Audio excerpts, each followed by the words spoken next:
আমি দেখছি আমার জীবনে যে মেয়েগুলো একদম কিছু কাম কাজ পারে না তাদেরকে এত দুলালি করে রাখে, আর যেগুলো হচ্ছে তোমার এটাও পারে ওটাও পারে, তো সবাই মনে করে যে এই মেয়েটা সবই পারে আর কি। তো যাই হোক, হ্যালো এভরিওয়ান, আসসালামু আলাইকুম, মাই সেলফ ইজ তাহিয়াতা বাচ্চু। তো আপনারা জানেন যে ঈদের আগে আমার হাত কাটা গেছে, এবং ইভেন ঈদের দিনও হাত কাটা গেছে, যার কারণে মানে কষ্ট করছি। হাত নিয়ে একটু কষ্ট তো থাকবেই, আর যদি হয় ঈদুল আজহা তাহলে তো আরও বেশি কষ্ট। যাই হোক, ঈদের আগে তো সবারই পরিষ্কার করা লাগে, তো আমাদের একটু বেশি, যেহেতু ঈদের একদম কালকে ঈদ। তো আমি আমার বাসার আমার যে খাটটা আমি থাকি ওই খাটটা পরিষ্কার করতেছি, এত ধুলাবালি জমছে। তো আপনারা বলেন যে এটার জন্য আমি কি করণীয়, কি মানে কি সাজেস্ট করেন, কি করলে মানে এরকম আমার অনেকক্ষণ লাগে আর অনেকক্ষণ বিরক্ত লাগে সবগুলা মুছামাছি করা আমার পক্ষে খুবই কষ্টকর হয়ে যায়। তো যাই হোক, সব কিছু আস্তের উপরে করতেছি সময় নিয়ে। তো এটার ডেস্কের উপরে ছিল একটা জায়নামাজ, যেটা পড়া হয় আর কি। তো এরপরে ছিল একটা তসবিহ। তো যাই হোক, এরপর হচ্ছে আমাকে দেয় বেলুগুলো আজকে রান্না করা হবে, তো এইগুলো বাটতেছি। অনেকগুলো বেলু ছিল, তো এগুলো সময় নিয়ে একটু করছি। এরপর হচ্ছে আর আজকের এই ব্লগটা হবে কয়েকটা ভিডিও নিয়ে। একদম ঈদের দিন কি করলাম আর চাঁদ রাতের দিন কী করলাম, মানে দুইটা একসাথে দিব, তো একটু লং হবে, জাস্ট একটু দেখে নেবেন। ওকে, এই তো। আর আপনাদের চাঁদ রাত কেমন গেছে? আই হোপ আপনাদের চাঁদ রাত অনেক ভালো গেছে। তো এই তো, আমাদের ভাই এত ভালো যায় না, কারণ কাজ তো থাকে। আর এটা হচ্ছে পাড়ার অবস্থা দেখা দিচ্ছি। পাড়ার অবস্থা হচ্ছে, পাটা হচ্ছে তোমার ছোট, দুই পাশে দিয়ে মানে তোমার এটা যে বাটি না, বাটার পরে বাটবার আগে দিয়ে চলে যায় দুই পাশে সমান করে। তো এগুলো নিতেছি। তো আমার কাছে মনে হয় যে এভাবে নিলে একটু সুবিধা হয়, মানে হাতে আটে, এই কারণে নিছি। তো সবাই জানে এটা সিম্পল কাজ, তো এইটাকে করতেছি। তো যাই হোক, এই তো। তো কার কার ঈদ কেমন গেছে বলো? আমার ঈদ গেছে, মানে এবার ঈদটা খুবই, আমি চাইছিলাম এই ঈদটা খুবই এনজয় করতে, বাট এতটাই এনজয়ফুল হবে আমি কখনোই কল্পনা করিনি। যাই হোক, আলহামদুলিল্লাহ, সবাইকে আল্লাহ সুস্থ রাখছে, এটাই কামনা করি। আমাকেও আলহামদুলিল্লাহ অনেক বেশি সুস্থ আছে। আমার মতো অনেক মেয়ে হসপিটালে ভর্তিও আছে। তো আল্লাহ আমাদের ওইভাবে যে আমাকে রাখতে পারছে, এটাও আল্লাহর কাছে এক ধরনের শুকরিয়া, আলহামদুলিল্লাহ। তো যাই হোক, এটা সেটা করতেছি। বাই দ্য ওয়ে, এতে এগুলাই সেগুলো করি, টাইম ওয়েস্ট করতেছি, এটাই।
আর অনেকে বলে না যে দাদু কি আবার ভালোবাসতে পারে কি না, দাদুকে আবার স্নেহ করতে পারে না। গাইস, সিরিয়াসলি আমার ওই দিন হাত কাটা গেছে, তো আমি সাবান লাগাইতে পারতেছি না টোটালি। তো দাদুকে বলছি, দাদু একটু সাবান দিয়ে দেন। দাদু আমার এগুলো ধুইয়ে দিচ্ছে, দেখছেন?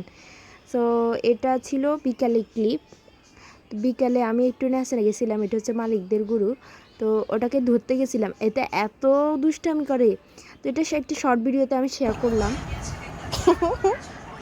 কি দেখো সাবু, সাবু দেখো গায়ে সাপুকে কি দেখতেছে, কি দেখো, এটার নাম কি বলো সাপু? আলফা। হ্যাঁ আলফা। এলসা। এলসা কি? আলফা। আলফা। এটা কি আমি জানি না। গাইস, তোমরা কি এটার নাম জানো? ও দেখো কি চাইতেছে, ভূত কুতুগুলা। ও এটা তো সুন্দর আছে গাইস। এলসা। এলসা। হ্যাঁ এনাও আছে তো। দেখো, এনাও তো আছে। আমি এখন ওরে ডিস্টার্ব করব। এই যে আপু তুমি বেশি ডিস্টার্ব করছো। এবার কি হবে? লাল। এটা হচ্ছে জাহিন। জাহিন, জাহিন রে, হাই। বাস, এটা হচ্ছে জাহিন। আপু লাইট জ্বলতেছে। Güneş parlar bazen. Hayat şaşırtır hep zaten. Ben gittim öyle giderken, hiç umudum kalmamışken bir güneş parlar bazen.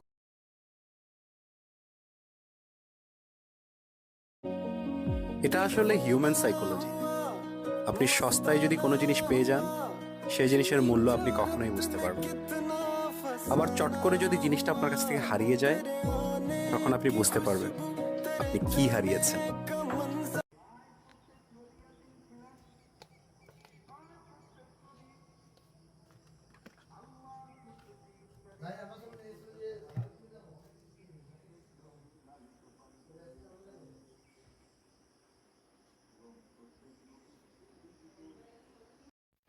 তো দেখো একদম মানে দরজার হুক দিতে গিয়ে একটা খুলতে গিয়ে আমার হাত খুবই নরম ছিল। তো আমার হাত খুবই নরম, যার কারণে একটু ইয়া লাগলে একদম শিশিরা রক্ত বাইরে যায়, অনেক রক্ত বেড়েছে। এর 2 দিন আগে হচ্ছে হাত কাটা গেছে। মানে আমার এই ঈদটা খুবই মানে একদম স্মরণীয় দিন আমি করতে চাইছিলাম। আল্লাহ যে এইভাবে করবে আমি কখনো কল্পনা করি নাই। তো ঈদের দিন বাড়ি যাওয়ার কথা ছিল। তো বাড়ি যাওয়ার সময় একদম ঈদের নামাজ পড়ে গেছিলো। তো আমার চাচু বলছে যে তুমি নামাজ পড়ো, আমি সরি, চাচু বলছে যে গাড়ির জন্য অপেক্ষা করো, আমি নামাজ পড়ে আসি। তো আমি গাড়ির জন্য দাঁড়িয়ে আসছিলাম, কেউ ছিল না তখন, মানে গাড়ি পাইতেছি না। তো আঙ্কেল একটাকে পাইলাম, তো গাড়ির পাশে আমি দাঁড়িয়েছিলাম। তো এইটা ছিল আমাদের হচ্ছে বাজার। আমি ছোট থাকতে যখন এখান দিয়ে যাইতেছি, ওই শৈশবের স্মৃতিগুলো মনে পড়তেছে যে আমি খুব ছোট থাকতে আমরা এখানে আসতাম, এগুলো কেনাকাটা করতাম।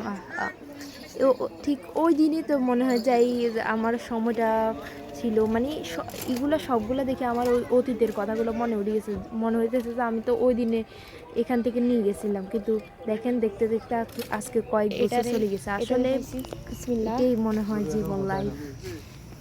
দেখি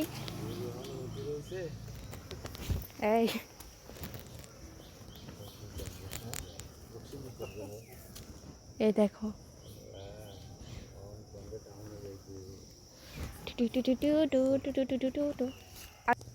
এটা মাইয়া তো ধরবে লদে না লাগে যান। বিসমিল্লাহ। এই তো দেখছো, ও আদর করতেও দিতেছে।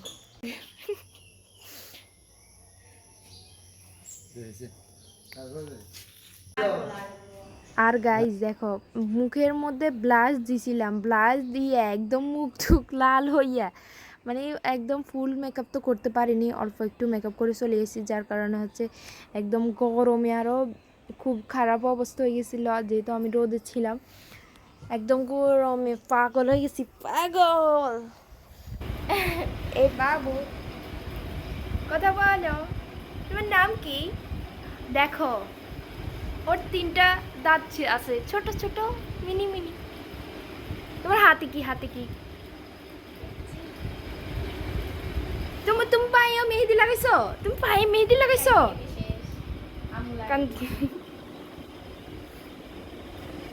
ঈদ মুবারক ভাই, ঈদ মুবারক দেন। আমি তোমার ফুপু হই, তুমি আপুকে চিনো না? পুপুকে চিনো না? হায় হায়, এটা বলে হবে? ঈদ মুবারক দাও। আর এখন তো শত্রুর সাথে শত্রু, ঈদ মুবারক দে। সালাম নাই কেন পারো তাসফিয়া? এই যে পুপু, পুপু, ও পুপু।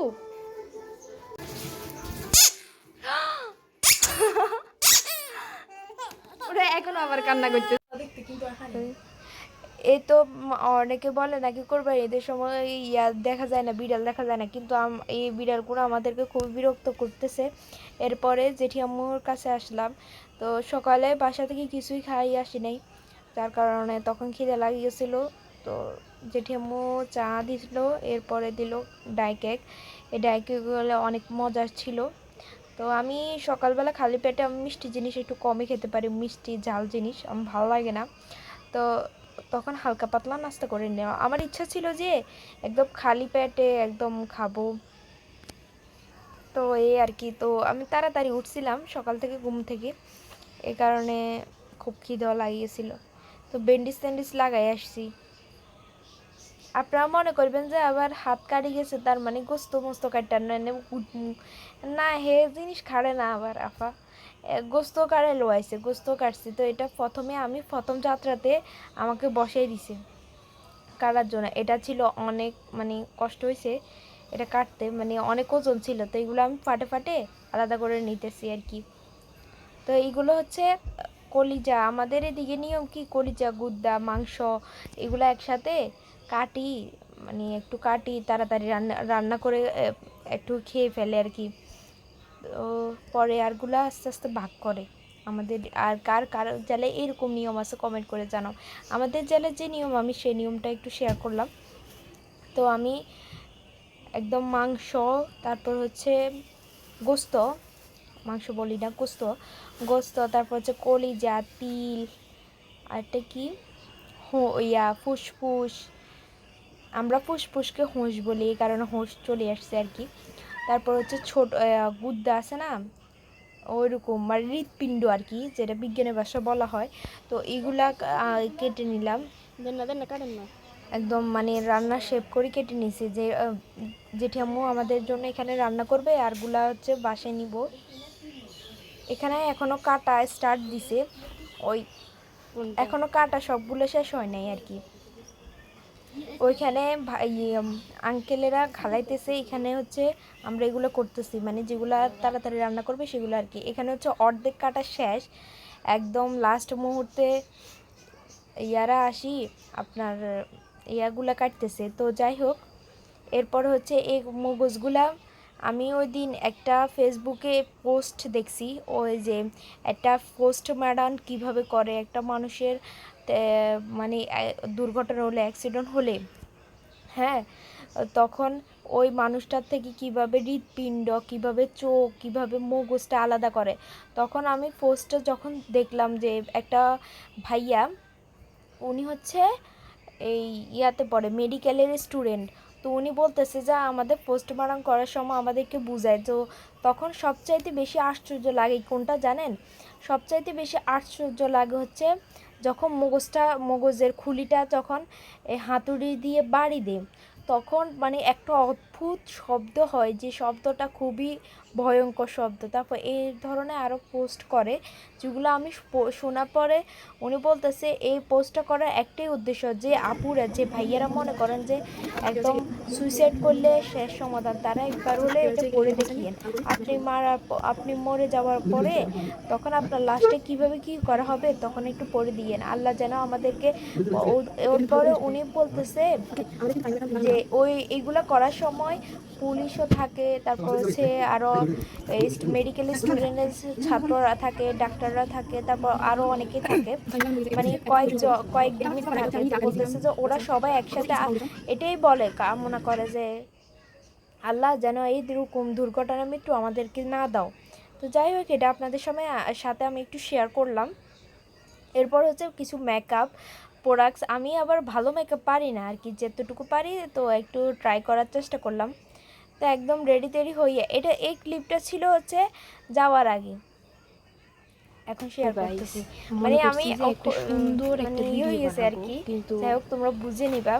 এটা হচ্ছে যাওয়ার আগের একটা ক্লিপ ছিল। তো তাড়াহুড়ো ছিল, মানে কি কমে একদম ছতলং করি থুইয়েছি, কিন্তু আমি মেকআপটাও ঠিকভাবে করতে পারিনি, যার কারণে দেখো আমার এখানে মেকআপ প্রোডাক্ট সব আইটেম আছে। এই যে ফাউন্ডেশন, ফাইনার, তারপরে হচ্ছে আইশ্যাডো, ব্লাশ, কি নেই, কনসিলার, হ্যাঁ, কন্ট্রোল নেই, কন্ট্রোল। তবে এটা ছিল, এই যে এখানে লিপস্টিক, এখানে মাস্কারা, এটা হচ্ছে কি জানো, সেটিং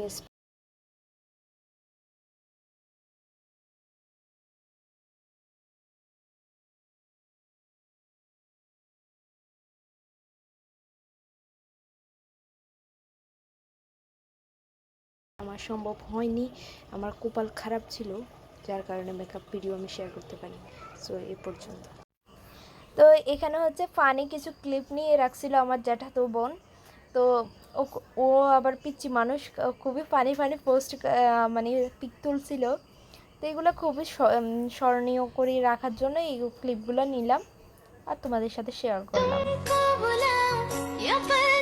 আর জানো তো, আমার পিচ্চি বাচ্চাদেরকে একটু জ্বালাতে করতে বেশি ভালো লাগে। তো এই মেয়েটা খুব দুষ্ট, এর সাথে একটু দুষ্টামি করলে